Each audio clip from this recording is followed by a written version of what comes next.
clinicians, we don't celebrate our tremendous skill of adapting to situations, our resourcefulness, and the quality of medicine we practice, probably because we've always inherently expected ourselves to do so. Now, by sharing our work in different specialities on a more unified platform, I'm hoping we can all look inwards, acknowledge the good work we're performing, and be more satisfied as clinicians as a result. Now, maybe through this, we can rediscover the joy that we find in practice in medicine through the daily operational and political challenges we may encounter. Now, I'm hoping we can endeavour to form a closer knit network of clinicians, particularly in Leicestershire. I think this is going to improve our collective resilience, allow us to share knowledge just for the sake of sharing knowledge, but also it will improve the lives of our patients. Now, as I was sitting in the lobby, it was really lovely to see some of our colleagues pop in, and I know we've got colleagues from a range of disciplines joining us this evening, and I do take great pleasure in chairing a series where we can engage the cross-speciality expertise that we have in this virtual room today.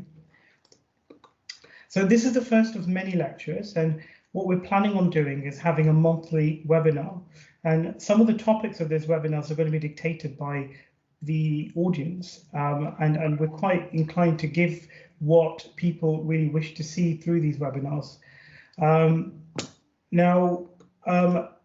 The schedule for next week is we'll be releasing a schedule shortly, but next week we've got the paediatric A&E consultants from the Leicester Royal Infirmary joining us, and they're going to be talking about COVID in children. Soon after that, perhaps on the 17th of June, we've got Dr. Wong talking about end-of-life care. Now, today we're going to start off about COVID, and it seems like a really natural place to start. And the reason I felt as if we should talk about COVID first is because there's information overload when it comes to coronavirus. There's just so much information out there. And who better than Professor Bennett, who's chair of the British Thoracic Society, to give us his perspective on coronavirus. Now, I've been really fortunate to know Prof. Bennett, or John, for many years through my work at the Glenfield, where he's been my mentor. He also works as a consultant respiratory medicine physician at the Leicester Glenfield, and he's done a lot of work with the team there in actually making some recommendations nationally, and he's going to talk about this during his presentation. We're really quite privileged to have him join us today. So to Prof. Bennett, thank you so much for joining us. The floor is yours.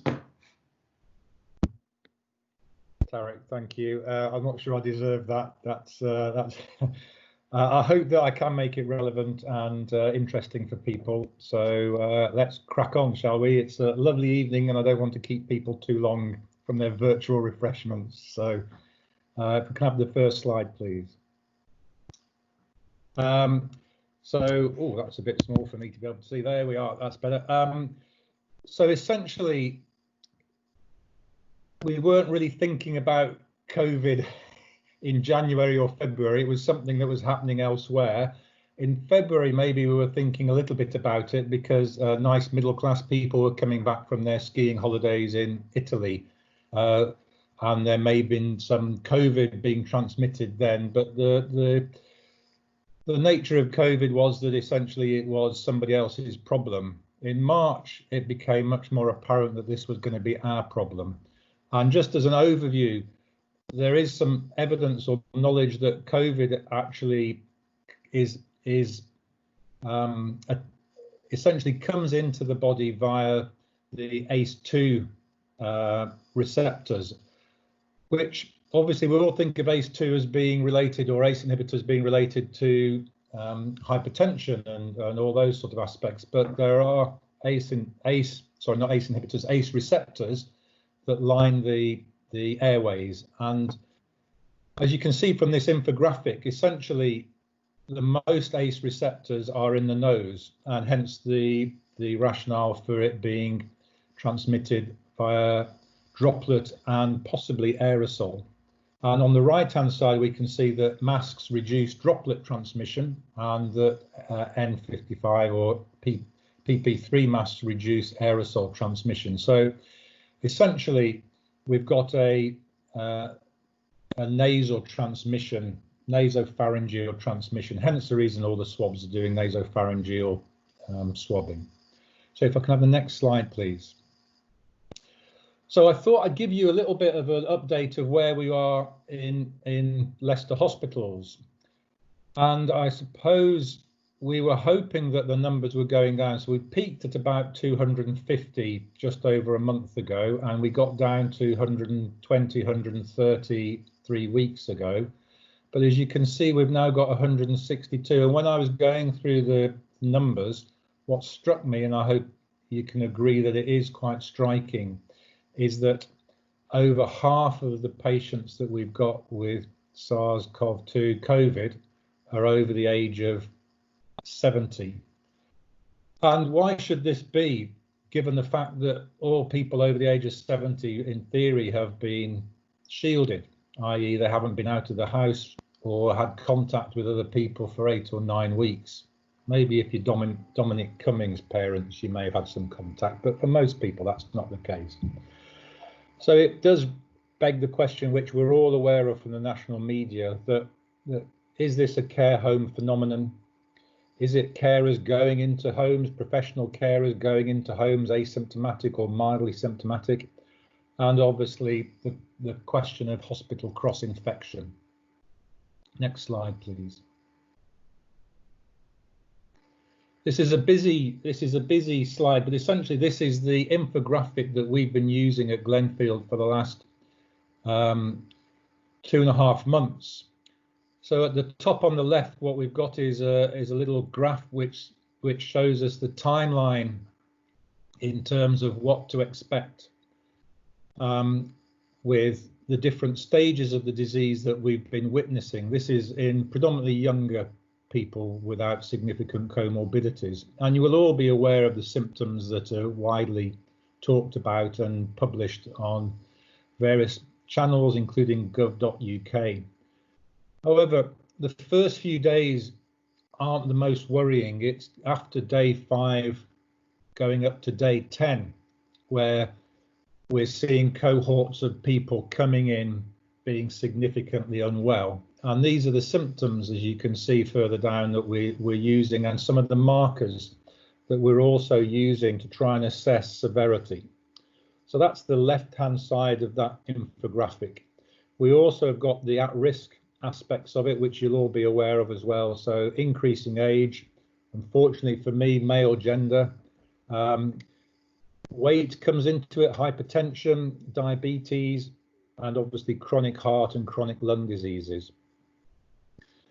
So what we've got on the right hand side is our flow pathway for how we've been managing patients in terms of risk assessing them, which I realise in a hospital environment easier in terms of access to simple diagnostics, but essentially we are using very simple diagnostics. So we're using oxygen saturation, simple things such as respiratory rate, and also, because we have access to it, the chest x-ray. And you can see there that if they're not breathless at rest and have no obvious adverse markers and are essentially a clear or minimal change chest x-ray, we're allowing people home with the advice regarding isolation.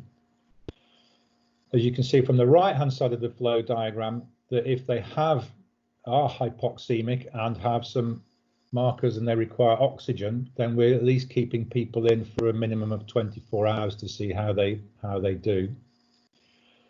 Our treatment strategy is based on hope. So as you can see there, hydration, oxygen support, paracetamol and or pneumonia management, and early discharge escalation depending upon how they're going. We've refrained from using a lot of antibiotics to start with. Everybody was getting antibiotics, IV coamoxiclav and doxycycline, and you may or may not be aware that there was a run on coamoxiclav such that early on the country was running out of IV coamoxiclav. We've also changed the way that we've managed the wards, and I'll come on to that a little bit later in terms of spaces. I think that's what Tariq was referring to in terms of Leicester setting the trend. If I could have the next slide, please. So it became quite obvious really quite early on with our exposure to patients that there was a clinical syndrome that we could spot. And they had the flu-like anosmia or muscle pains, myalgia, generally feeling unwell, cough, some breathlessness.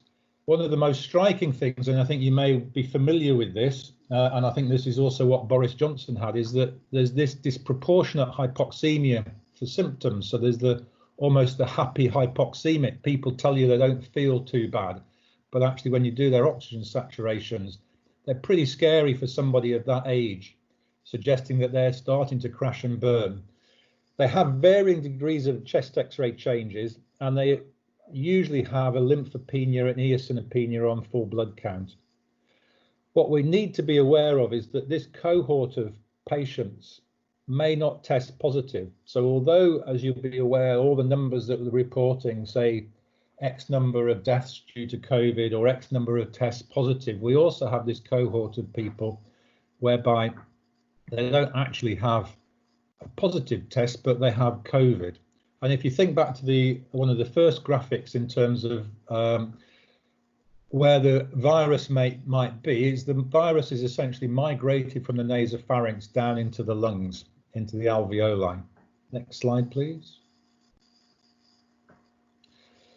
So as I said, we do have this phenomenon, certainly in the cohorts that we've seen, and this has been reported elsewhere and from colleagues, of the happy hypoxemic. So people don't tell you that they're as breathless as you think that they are. They're certainly not as breathless for somebody that's got the equivalent hypoxemia for somebody that's had a PE or has got a bacterial pneumonia.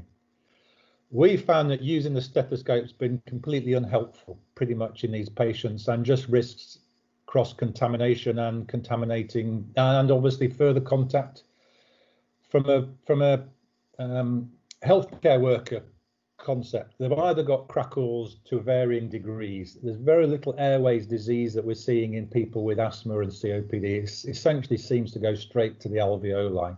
So for the vast majority of people, we haven't bothered examining people, which sounds a bit harsh, but it hasn't added anything to our treatment algorithm.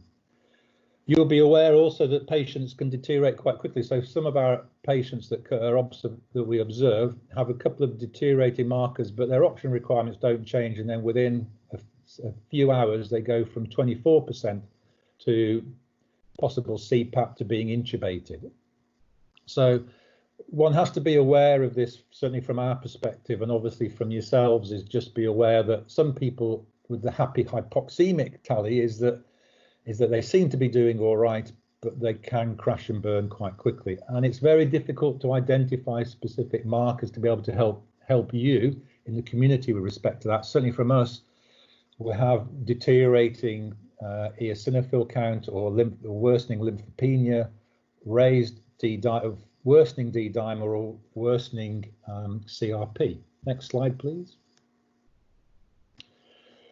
You'll be aware of the poor prognostic markers. We've already talked about some of those in terms of age, gender, comorbidities. I also found that the ongoing fever after day 5 wasn't a good sign for some people, especially if they're starting to get the pneumonia phenomenon. They seem to have an ongoing inflammatory response. I've already talked about worsening hypoxemia and some of the markers that are increasing, and these were some of the numbers that we've used to try and help guide us in terms of our strategies. Next slide, please.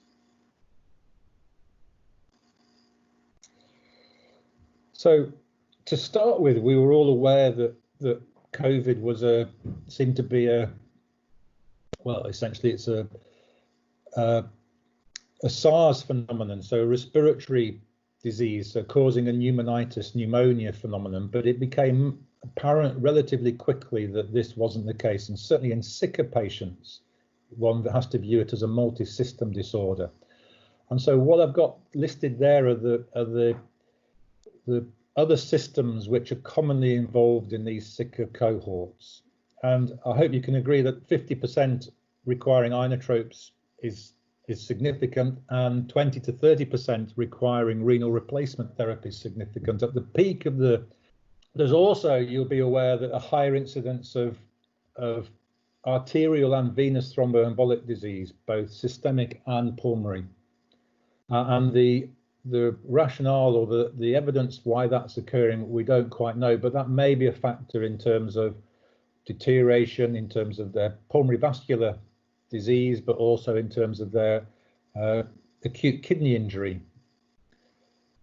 One just needs to be aware that when having conversations with patients and relatives, that if you're sick with COVID, it is an extremely difficult phenomenon to get over quickly. And so the median time being ventilated is 10 to 14 days. This compares with the average of 3 to 5 days for our other cohorts of patients that go up there.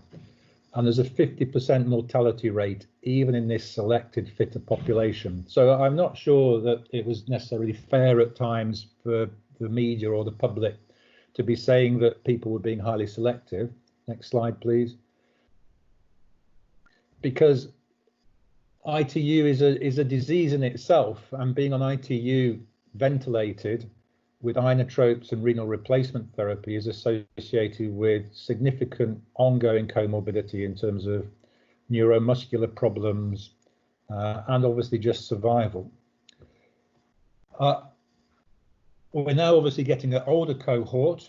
Many of the symptoms and the phenomena are the same in the old as in the younger ones, but obviously just be aware that delirium on a background of mild cognitive impairment is certainly there, and debility. So debility is seen in all age groups, but may be a presenting sign or symptom in people that are older. Next slide, please. So what treatments do we have? I know that there's a little bit of flurry at the moment about resmidivir. I can't remember how to say it. That may be on a named patient basis, but currently, in the last 2.5 months, the fundamentals of treatment have been hope, as I said. So oxygen delivery, hydration, and symptom control. We've been running the urea in the normal range. Obviously, people can get very dehydrated, both because of fevers and also because of the insensible losses from hyperventilation. For people that are very sick, nobody knows, but we've been doubling the dose of prophylactic low molecular weight heparin because the incidence of VTE and, as I said, arterial thrombosis is so much higher.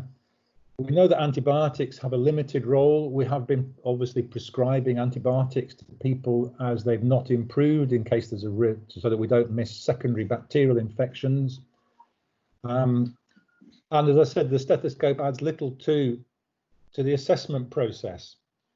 With respect to oxygen, we've been using different oxygen regimes to try and support patients during this. Next slide, please.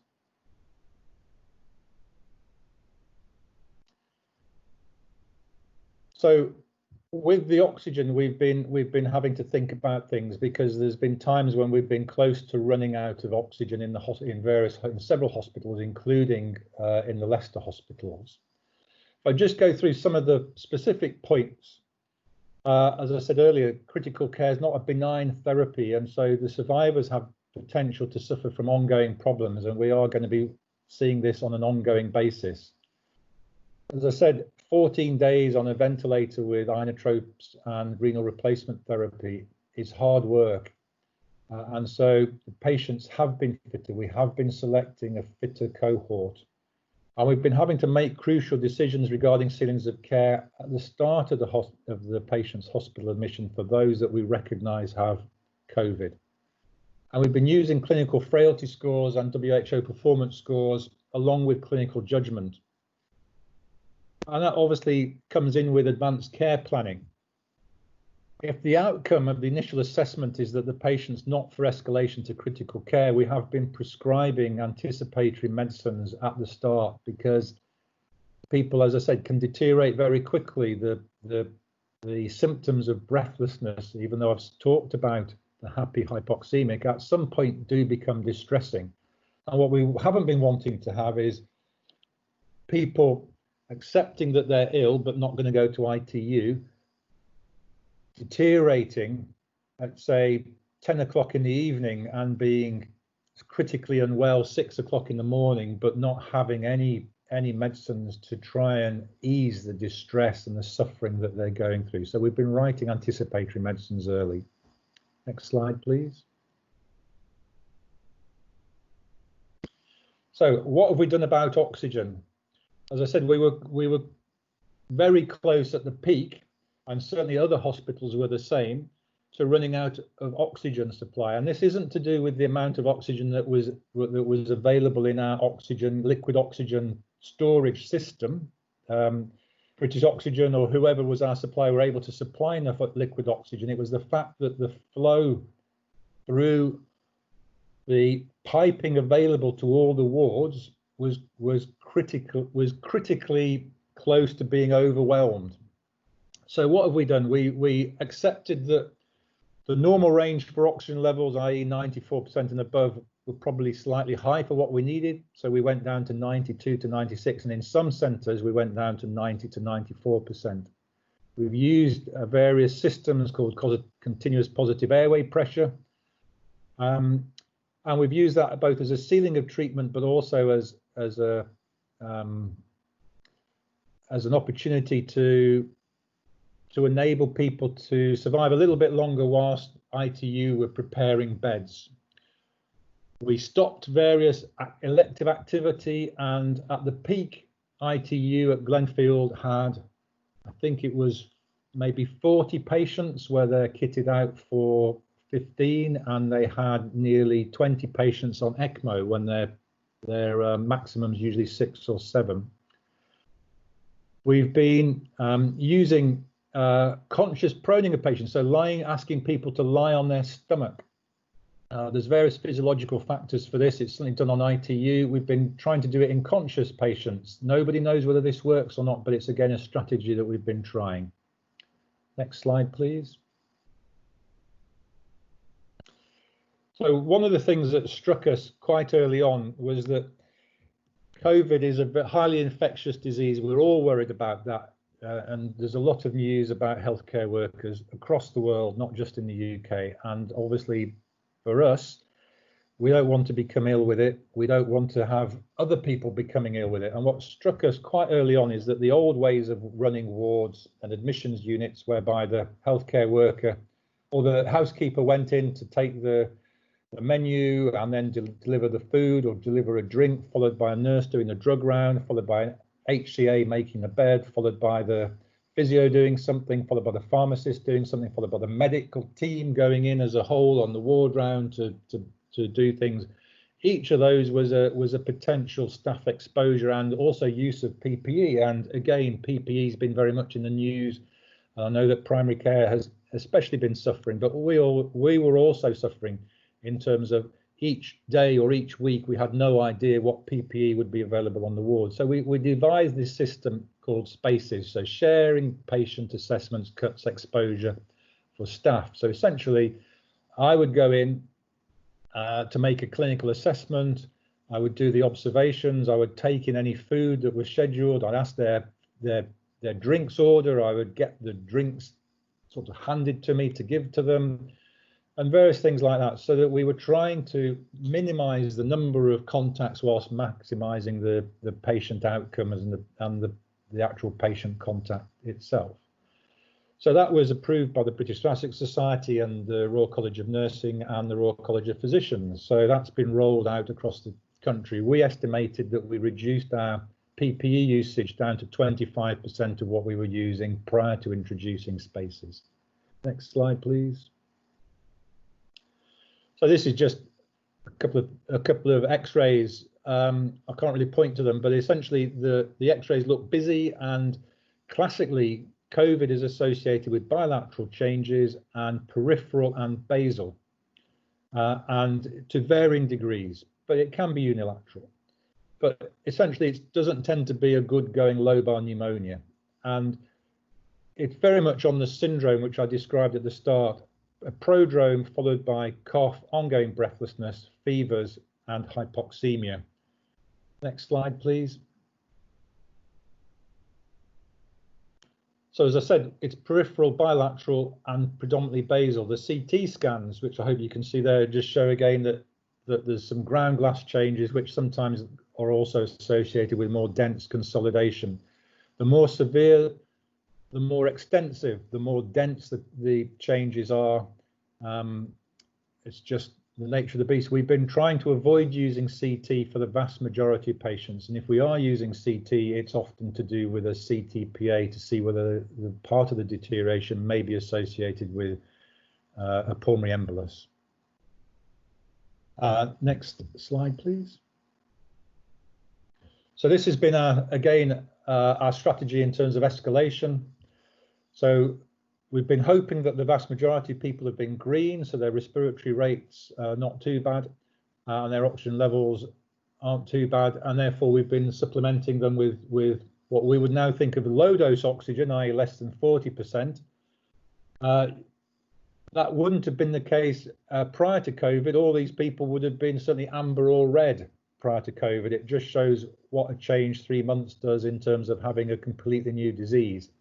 Yellow, as you can see there, is despite having oxygen up to the level of 40%, they've still got a high respiratory rate and low oxygen saturations. Then we've been either putting them on 60% oxygen, non-rebreathe bags, or trialing CPAP. And again, that depends upon what their ceiling of care is.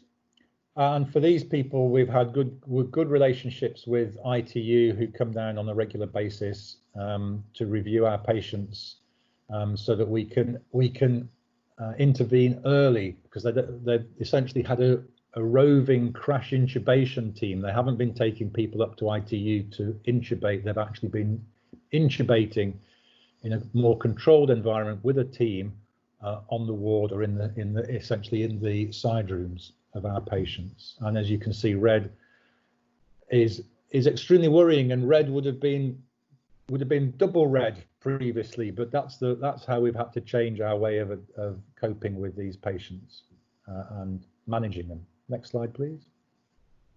So I thought I'd give a little bit of an update about how we're doing in Leicester. As you can see, red is the positives, green are the negatives in terms of the testing. So the testing's been ramped up much more recently, but the actual numbers of positives is going down. So the peak was end of March and throughout April, and is much less now. Next slide, please. And this is just a different way of expressing it, but as a percentage. So at the peak, Glenfield, certainly 50% of the people coming through the doors at Glenfield were COVID positive, less so at the LRI, but you can see now that the tail is still greater at the LRI than it is at Glenfield. And I think, again, this represents the age demographic, which I showed you in the first UHL slide. Thank you. Next slide. And again, this represents in week 5 to 7 of lockdown, i.e. when people are supposed to have been isolated and therefore not, and certainly the older population shielded. You can see that our unfortunate hit rate is higher in this older population, hence the concerns regarding care homes, carers, and hospital cross-infection. Next slide, please. That just shows where East Midlands is. Not too bad. Next slide, please. And again, this is Leicester, Leicestershire and Rutland are reflecting the national figures in terms of where we are with positivity in terms of coronavirus testing. Next slide, please.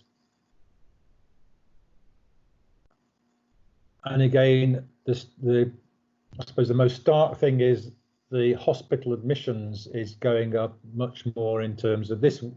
If we'd have done this 3 or 4 weeks ago, it would have been much more people between the ages of 40 to 70 rather than the 70 plus. And as you can see, the ITU admissions very much still favours the younger population for all the reasons I talked about earlier. Next slide, please. So we are now moving into, there are people that are COVID survivors having had severe illness. It's unclear as to exactly how many people have problems and what the extent of the problems are, but it's likely that there will be a cohort with chronic lung disease, so fibrosis or bronchiectasis or bronchiectasis. You'll be aware already that there's people that have ongoing lethargy and debility. There probably will be a cohort with cardiomyopathy and chronic kidney disease, and there's going to be an unknown cohort with neurological problems. There certainly will be post-traumatic stress disorder from those that have been seriously ill. And it's again unclear, because it's such a new disease, will we be seeing late manifestations of venous thromboembolic disease, so chronic thromboembolic pulmonary hypertension and the like. I should say that there are plans, NHSE and I, for a structured follow-up of hospitalised patients, but obviously this will miss a cohort of people that stayed at home that may have also had significant illness. Next slide, please. So we just need to be aware, and you'll all be aware, that COVID is turbocharged by high infectivity. There is a high mortality for those that are hospitalised. Our interventions thus far, although maybe not in the next few weeks, have been purely supportive. We have been offering people research trials, and Leicester hospitals have been the highest recruiter to the various trials nationally. Our tests have limitations in terms of positivity and negativity, and the timing is essential for that. Even now, we're finding judging the patient trajectory highly complex. So in primary care, I'm not anticipating that that's going to be any easier for you guys. And again, staff safety has to be the #1 priority in these strategies, and we've tried to do things to enhance that. And I think that ultimately it will be the track, trace and isolate strategy that will be able to control this prior to any potential vaccine or treatment strategies. Thank you. Next slide. That's it. Thank you. I hope that was helpful. John, that was a really sort of informative presentation, and I think it's really nice to consolidate all of that information during one lecture. So thank you very much, John. And also, I think congratulations to the team at the Glenfield, because the Glenfield is at the forefront of managing COVID in LLR, and all the sickest patients with COVID go to the Glenfield. And it seems as if the teams there have managed really well operationally, clinically, to manage a problem which is perhaps the biggest problem we're going to see in a generation, particularly at the rapidity and speed by which COVID has presented itself. So thank you to you and all of your team for the hard work you've done there. So what I'm going to do is go to the floor, and there have been a few questions asked on the chat. Now, Dr. Paul Danaher and Dr. Linda Brown have asked about heparin and anticoagulation prophylactically. Is there a role for early anticoagulation, do you think, in patients who we are treating with COVID and managing in the community?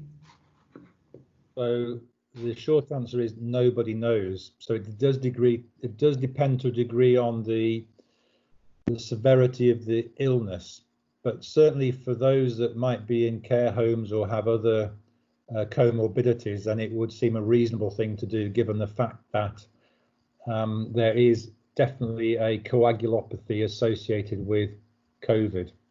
But nobody knows, and so as with many of the things that are out there, they're all statements of expert opinion rather than any knowledge base.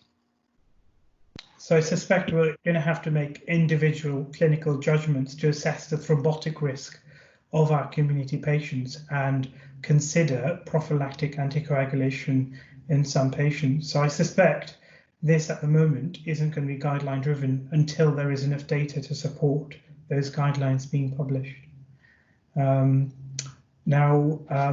There's something Dr. Nitin Joshi has asked about British and minority ethnic groups. So just bear with me whilst I get to his question. And it's very much to do with the risk factors for, or rather the question as to why British and minority ethnic groups have had poorer outcomes after contracting COVID. He's asking whether this is due to multimorbidity or are there other risk factors at work here? What's your perspective on this? So I think nobody knows the answer. So it is a complex case in that BAME will also, so there's an association with deprivation and obviously with obesity, diabetes and hypertension in the nicest possible sense. Certain cohorts of BAME populations have higher incidence of those. So I don't know that people have been able to take out the confounding by covariables, but I think that there probably is a genetic component to it that is yet to be, and could that be partly to do with ACE receptor density in various areas, or response of the virus, or the body response to the virus in terms of the cytokine storm that's often quoted. Certainly the thought is that with obesity, the cytokine storm's greater because of fat cells and release of fatty acids, but nobody's quite sure, and it certainly is a worrying and consistent finding.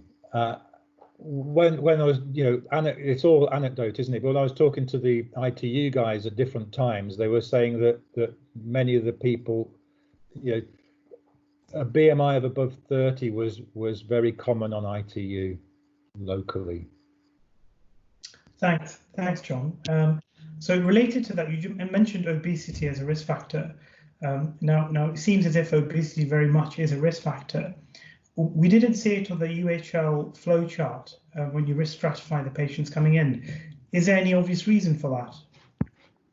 I think that's because that flowchart was taken at the very start of. So that's the flowchart that we've used at the start. We haven't amended it. We're in the.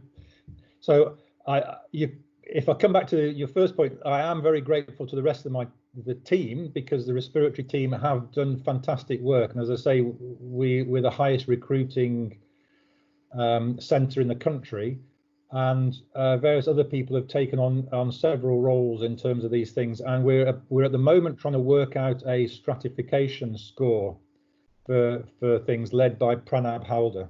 So we haven't changed our original infographic because it seemed to hit most of the things, the nails on the head to start with. But yes, originally obesity didn't seem to be a factor. Whether that was because the Chinese population weren't that obese, but subsequent evidence is that obesity is a factor. But we haven't changed our infographic because we're working up a stratification score, a more detailed stratification score currently. Thanks, John. So it's fantastic that you're providing lots of patients for research. So we could actually work together in primary and secondary care to provide those patients. We've applied for a few studies through NIHR, particularly to look at the qualitative factors that increase the risk to BME groups. So that's something that we could perhaps take out of this forum.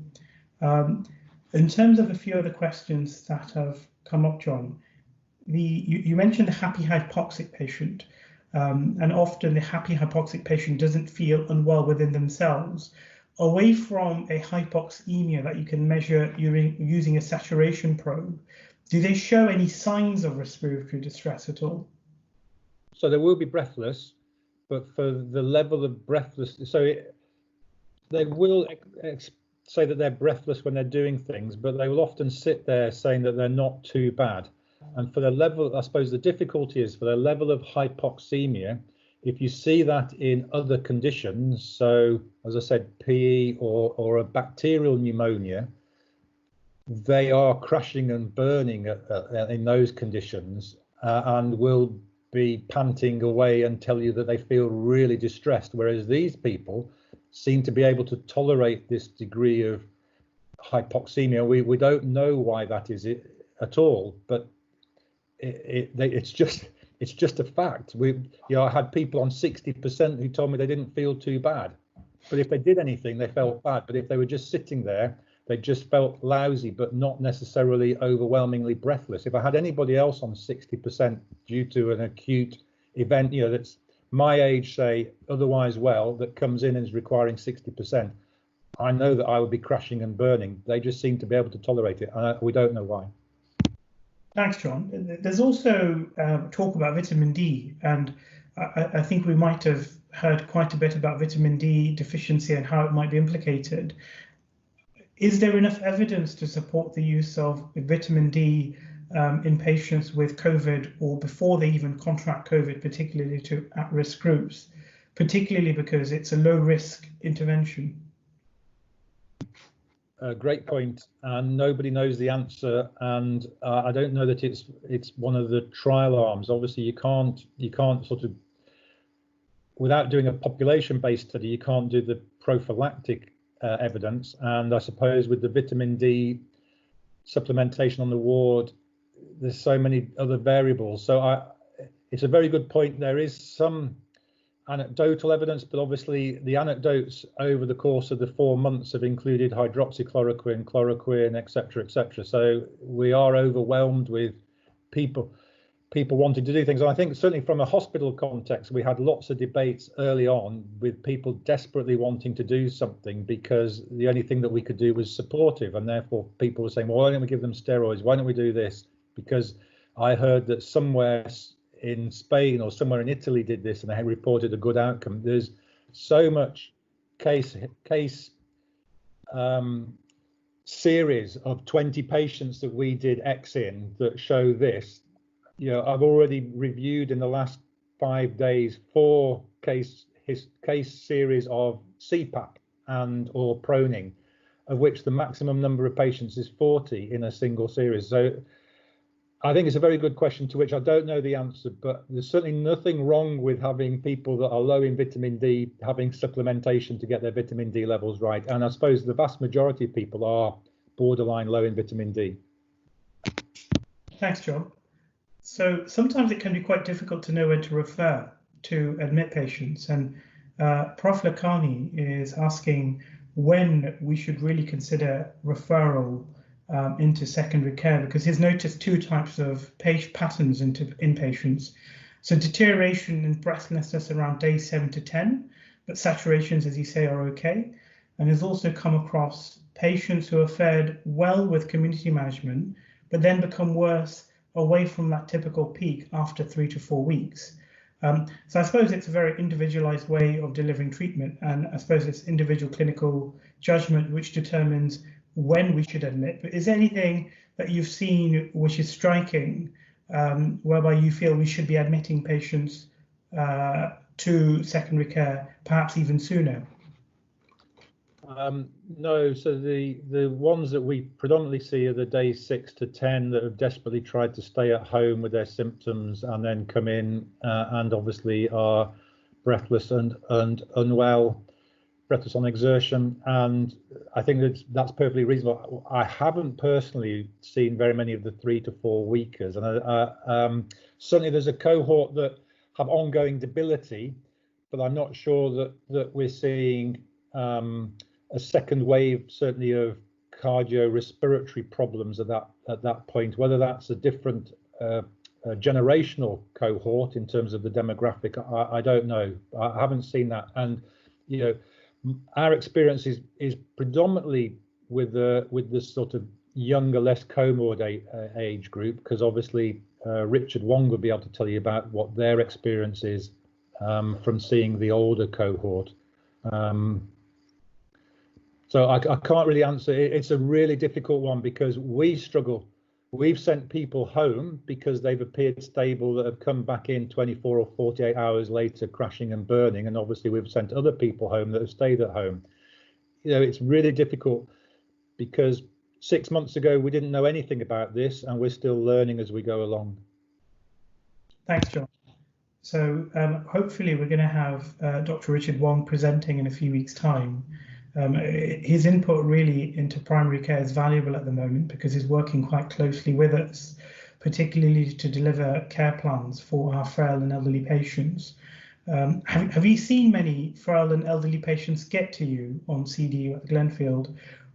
Because we're working quite hard in primary care to plan care proactively and to prevent those groups who are not going to benefit from hospital admission from being admitted. Yeah, so I have seen a cohort with what I've seen with some of them is that again, it's unpredictable, but their underlying comorbidities just seem to tip over the edge. They don't necessarily come in with the rip-roaring pneumonia, but I remember a couple of patients that had significant Parkinson's that just became more debilitated and, you know, almost catatonic, a bit like awakenings before they gave the levodopa type thing, just absolutely catatonic, and we couldn't get them round despite asking the PD team and all that sort of, and patches and all sorts of things, and they just deteriorated and crashed and burned. So I think it is very difficult, and we have had cohorts, and we're struggling to know how to manage them, because it's difficult, and it is affecting people in different ways. But I think Richard will be able to give you much greater detail. But there's certain cohorts of people, I'm sure you're seeing, that they just seem to slip off their perch from their underlying conditions, which most likely thing is that COVID's tipped them over without necessarily having rip-roaring pneumonia or cardiomyopathy or that sort of thing. Thanks, John. We've got a question from Dr. Sahota from East Leicester Medical Practice. I think we've all experienced a cluster of patients who have relapsing and remitting symptoms over a course of weeks. Do we know what the sort of pathophysiology is behind that? Do we have enough data to know why this is happening? It's a really odd group who we're really struggling to manage in primary care. So the short answer is no. Because obviously we're now moving into, you know, we're now moving into this sort of 8-week, 12-week working out what's happening with people. We've certainly seen some people that have been immunosuppressed, that have had persistent shedding and persistent symptoms, that haven't been unwell, but that have lingered on. So it must be partly an immune response thing. And I suppose that we do see these sort of things again with people that have had flu, whereby they get a post-viral type syndrome. But you know, I don't wish to say that coronavirus is flu at all. But I think that we will get more information as we go on. But I accept that there are a cohort of these people, but I can't give you any answer to that. Thanks, John. Now, a question relating to the systemic manifestations of COVID. Because I was really interested to hear that once people enter ITU, a vast proportion have cardiovascular problems and require inotropes, renal failure and require renal replacement therapy, and hematological problems. Now, do those problems occur before the respiratory deterioration? The reason I ask this is because we'll be managing a cohort of COVID patients who aren't quite for admission. And perhaps do we need to monitor the other indices like renal function before they deteriorate from a respiratory perspective? So I think that they will often be will be happening at the same time, concomitant. So it will be very difficult to know. Some of the renal deterioration, as I said, maybe because of high, poor intake, high fevers, and increased insensible loss. But there probably also is, for some people, a micro thromboembolic event happening as well. If you could, for those ones that are borderline, I think monitoring renal function would be helpful, certainly in terms of knowing whether they're peeing and those sort of things would be helpful. Certainly, we've had some people that the deterioration has been because of PEs rather than actually worsening of the pneumonia. But again, the threshold for knowing quite when to do the tests in hospital is really difficult. So when to do it in primary care, when you have limited resource, even more limited resources compared to us, will be nigh on impossible. I'd have thought if you can do that, please come into the hospitals and help us determine when we should be doing the CTPAs, because we can't work it out. It is really difficult, and yeah, it's going to be more with time. I see there's a couple of questions about the second wave. I think the second wave will happen, and we hopefully will have more information about how to deal with the second wave. When the second wave is predicted, if I can answer that one, is nationally they're talking about late September, October, November, potentially as a second wave, which would fit with lockdown easing and a sort of, if you think of the original thing, February, March, a 6 to 8 week lead-in time. Well, I'm hoping that from the lessons we've learned from this first wave, medically, we can do what we can to manage that second wave. And I suppose the size of that second wave is going to be dependent on so many factors that aren't within our conscious control, I suppose. So thanks, John. I'm just going through a couple more questions that we may have. We've got something from Prof. Risby. Now, we've got patients ringing up with severe arthritis who are really struggling, and often would give them steroid injections and so on and so forth. And we're guided by the guidelines, but I'm afraid at the moment there isn't much to guide us as to whether we ought to be doing these, because they might inadvertently put people at risk. Do you have any perspective on that? I would suggest that you treat the patients as you would normally, and to there isn't a great signal in terms of steroids. I mean, in fact, steroids is one of the treatment strategies that we've looked at, and hopefully the data will be coming out soon in terms of whether there's a positive benefit from steroids. Again, anecdotally, people from Spain and Italy were saying, well, people that are immunosuppressed seem to have done better because of the reduced cytokine storm. It's not all to do with the virus, it's to do with the body's response to the virus, and therefore, etc., etc. But again, that was all anecdote. From my perspective, I think that there's so little evidence that it would be sensible to do the things that you would normally do for these patients to improve their lot. Thanks, John. Now, what we've been doing in primary care with steroids in respiratory conditions is treating asthmatic exacerbations with steroids. We've stayed away from giving COPD exacerbation steroids. Is that still the right course of action? Again, I think that you should treat them as you would normally. That's the recommendations from the British Thoracic Society, is treat the airways disease as you would normally. Hopefully at the moment the rate of transmission and the prevalence, as I showed certainly from the hospital data, is the prevalence is low enough that it's unlikely that people will be getting COVID. So even when it was on, we were saying treat them as you would any normal airways disease exacerbation. Thanks, John. Now, is there anything that you think we could be doing in primary care to reduce the type of patient coming in, or is there any word of advice you would give to primary care from everything that you've seen so far? What more could we be doing to help our patients? I don't think there's anything more you can be doing to help the COVID patients. What I would say these days is that as with everything, is that we've now got sort of groupthink about COVID, and everybody's thinking that it must be COVID. That actually a lot of people don't have COVID, and it muddies the water to be thinking of query COVID. Is actually heart failure still heart failure, and it is more complex for the cardiorespiratory patients, but heart failure is still heart failure, and exacerbation of COPD is still an exacerbation of COPD. Interstitial lung disease is still interstitial lung disease. Try to have the great clinical reasoning that's out there and apply it still in the light of COVID, but not to be overwhelmed by COVID. Essentially everybody that we get sent from ED at the moment is query COVID when it's blatant that they're not. And it just muddies the water in the treatment strategies, is what I would say. Not from a COVID perspective. I think that you guys are doing the best that you can, and there is information overload.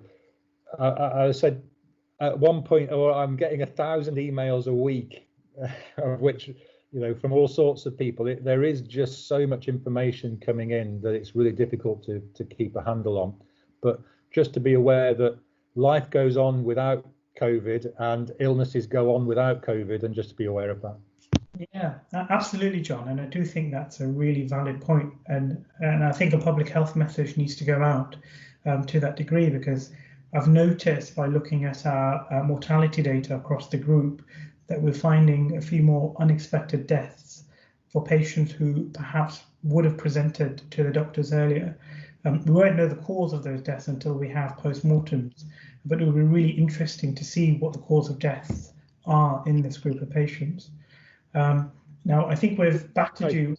Yeah, I was going to say, if I could make one other plea, which would be that the hospital is relatively safe. So I know I've talked about hospital cross-infection, but we've got people that are declining to come up for CT scans and diagnostics and those sort of things because they're worried about things. If the message could go out that the hospitals, like yourselves, are doing their best to try and screen people, but stream people appropriately so that the risk of cross-infection is absolutely minimal, and that the hospital is open, the teams are open, like yourselves, for these people, so that the reason that they're having these tests is because of other worries that we don't want to be missing. Thanks, John. And I suppose as an outcome from this, what we will do is write back to our CCG chairs and encourage them to put some social media campaigning out to talk about those conditions patients are too troubled to have treated.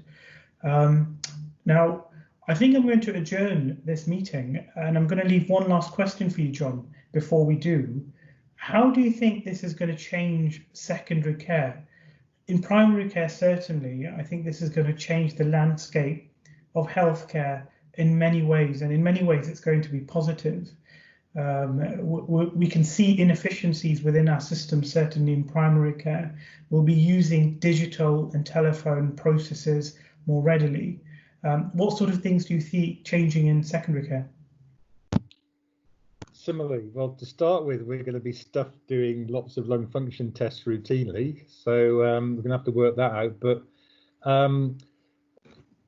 more advice and guidance type phenomena, more remote consultations and follow-up. I mean, we set the bar in terms of the UK in terms of like our pneumonia follow-up, as you know from that. So there'll be lots more to do with that.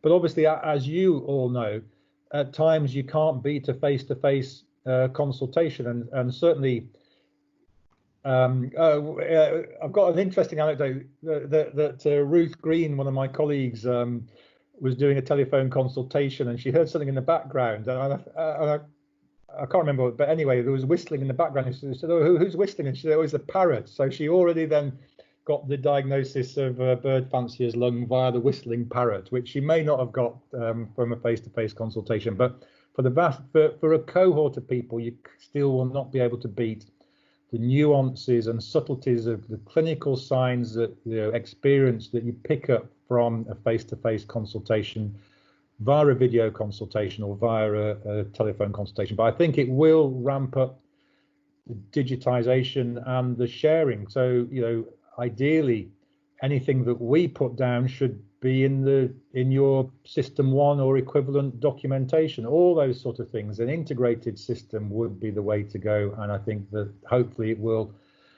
move things on with respect to that. But we'll be doing a lot more non-face-to-face consultations and trying to work out things, advice and guidance and those sort of things. I'm sure that's the way forward.